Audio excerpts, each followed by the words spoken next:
Nigerian government sent a secret agent to Finland to negotiate with Simon Ekpa in prison.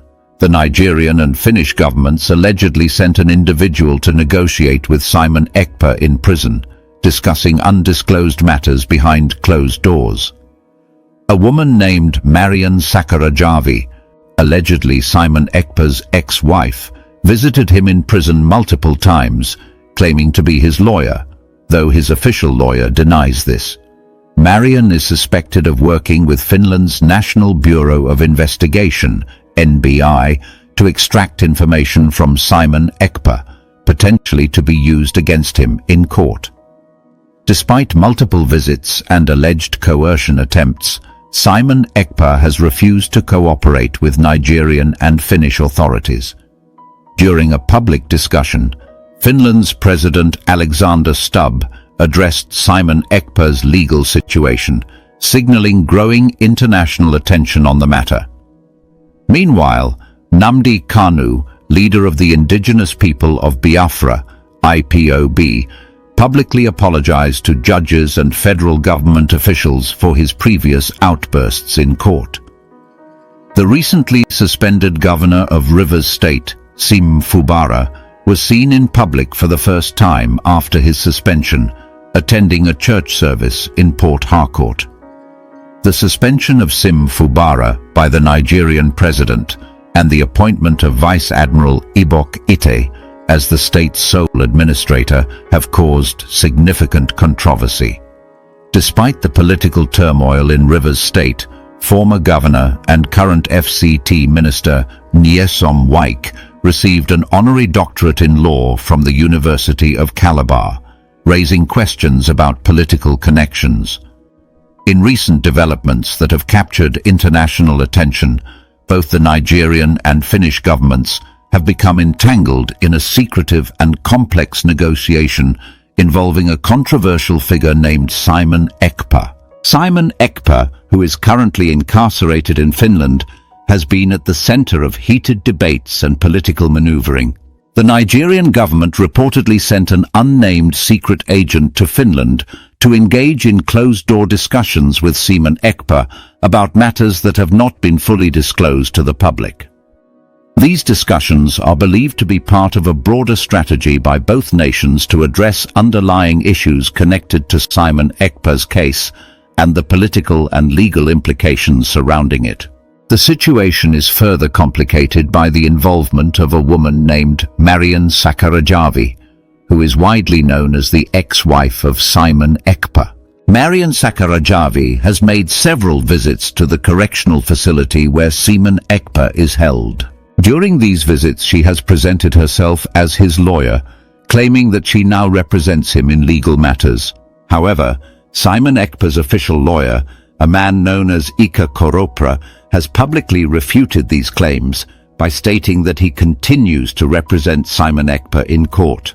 This contradiction has raised many questions about the true nature of Marian Sakura's involvement.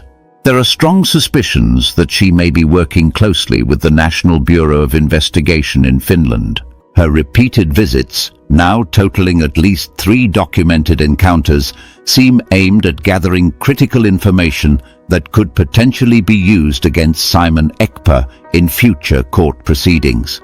The narrative emerging from these events is layered with elements of political intrigue and legal maneuvering. Simon Ekpa's reluctance to cooperate with both Nigerian and Finnish authorities has added to the mystery surrounding his situation.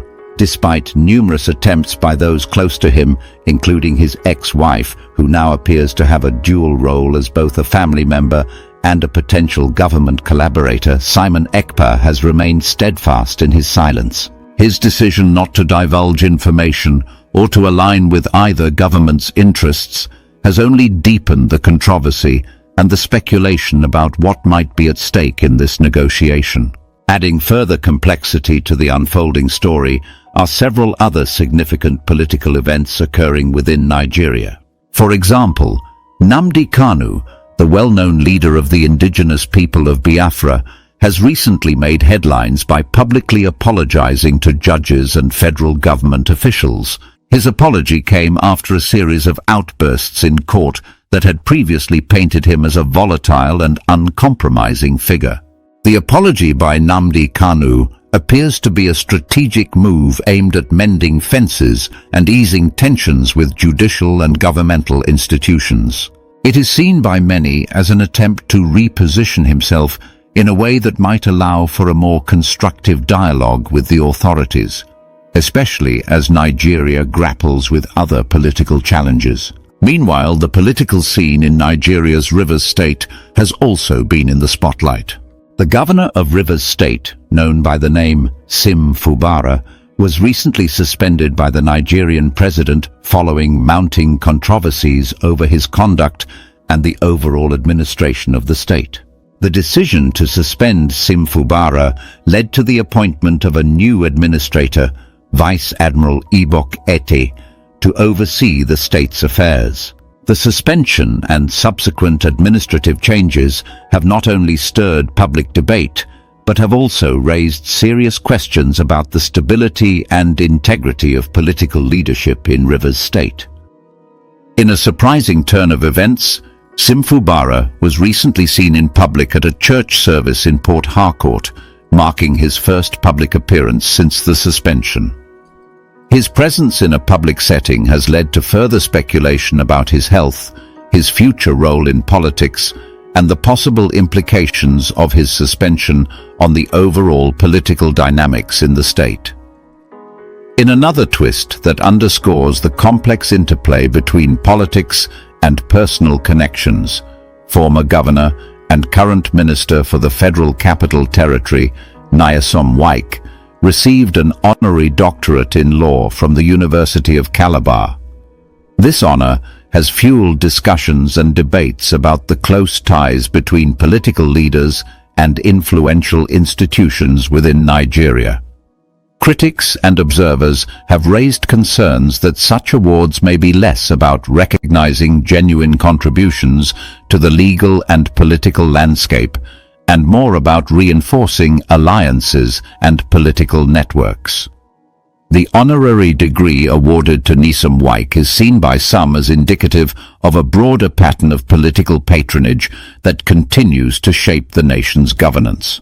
Returning to the heart of the matter involving Simon Ekpa, the secret negotiations in Finland have become a focal point for discussions about international cooperation and the often opaque relationship between state actors and legal authorities. The Finnish government, led by President Alexander Stubb, has also been drawn into this unfolding drama. President Stubb recently addressed the legal situation surrounding Simon Ekpa, a move that signals the growing international attention on the case. His public statements suggest that the Finnish authorities are taking the matter seriously and are committed to ensuring that the legal processes are upheld, even as they navigate the complexities introduced by foreign involvement and internal political pressures. Throughout these events, a recurring theme has been the tension between personal loyalties and official responsibilities. The involvement of Marian Sakura, for instance, not only highlights the emotional ties that persist despite personal separations, but also underscores how personal relationships can sometimes intersect with state interests. The fact that she has been allowed access to the prison, despite the controversy surrounding her claims of legal representation, has sparked debate about whether her actions are motivated by genuine concern for her ex-husband or by a calculated effort to benefit from intelligence gathering for the National Bureau of Investigation in Finland. Her actions are being closely scrutinized by legal experts and political analysts alike, who worry that such dynamics could compromise the fairness and integrity of the legal proceedings that lie ahead. These various strands of political intrigue, legal battles and personal drama have created a narrative that is as complex as it is fascinating. The secret meeting in the Finnish correctional facility is emblematic of broader trends in international relations, where state interests, legal imperatives, and personal relationships often collide. This is the end of our news update. Please click the icon on the top right corner of your screen to watch my next video. You will enjoy it. I will see you again in my next update. Enjoy the rest of your day. Goodbye for now.